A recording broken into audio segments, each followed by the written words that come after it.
Months of scandal may finally be catching up with the Millersville Police Department, at least if you believe what the police chief has to say. Once we start getting this bad publicity, our access starts getting cut off to financial reports, FinCEN. We can't do investigations. Here, making his own appearance on a far-right podcast, Millersville Police Chief Brian Morris claimed his department is now cut off from one of the most sensitive law enforcement data sources available. We don't have everything in this office that we need. You need the tools provided by federal law enforcement and other agencies and state agencies. And now we're being denied that. The Financial Crimes Enforcement Network, sometimes known as FinCEN, is a program run by the U.S. Department of Treasury that can give police access to certain banking and other financial records of individuals when there is a legitimate law enforcement purpose. Morris claims that because of our investigations into his conspiracy-minded Assistant Police Chief Sean Taylor, the TBI has now cut them off. Have they given you a good reason that they're denying you access? No, I've actually called down there and talked to them, and what I've been told is that we're on hold because they're auditing us. We ran what's called a FinCEN report, which is a financial report where they produce what's called a SARS report. As part of Taylor's many bizarre conspiracy theories, including claims that some of the nation's most powerful political figures are involved in child sex trafficking, the Millersville assistant chief has sometimes boasted about having access to sensitive data linked to some powerful people, included the banking records for U.S. Senator Marsha Blackburn's campaign. See, as a matter of fact, there may be somebody that's close to her who's already provided that, just so you know.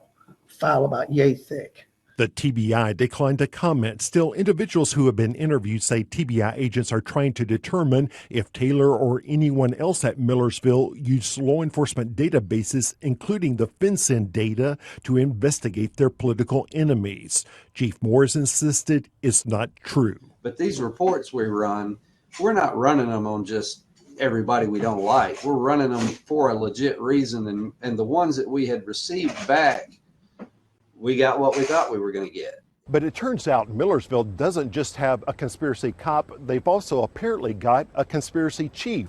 In fact, if Morris is to be believed, you'd also have to believe in time travel. My assistant chief's house got shot up. It got shot up? It did. I hadn't heard this. Tell me about that. It was because he had been looking into things that people didn't want him looking into. Take, for example, Sean Taylor's report that someone shot up his house. Chief Morris claims it's my fault. The reason why his house is so accessible to anybody is because News Channel 5 posted his address. So this clown reports his address, and then he gets shot up. Yeah. Not only did News Channel 5 never post Taylor's home address, the alleged shooting occurred more than a year before my stories. Even though this whole thing was just designed to undermine your ability to go after a child trafficking network. Yeah, 100%. In the podcast, the police chief appears to express support for the bogus Pizzagate hoax that Democrats kept child sex slaves locked up in the basement of this D.C. pizza parlor. As well, it looks more true than we'd like to think. Yeah. Then there's the child sex predator sting run by Millersville with a group of MAGA activists, a sting also now being investigated by the TBI.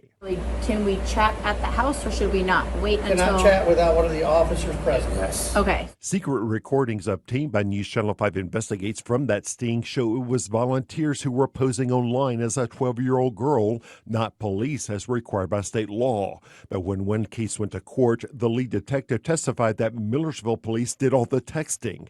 In another podcast, the chief insisted that was all true. I had two detectives that worked that were there the whole time that were the ones, we actually have video of them doing the texting and sending the messages. They needed videos of the law enforcement chatting. I'm not getting your faces. Yeah.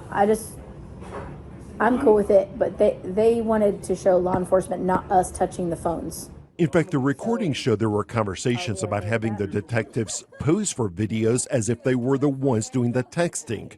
But the chief's claims did not surprise us. After all, Morris had also claimed we had never tried to get his side of the story. I'm not sure what Channel 5, specifically Phil Williams, has against us. I have no idea. He hasn't talked to me. Can we talk to you? Nope. So did you know about all these conspiracy theories?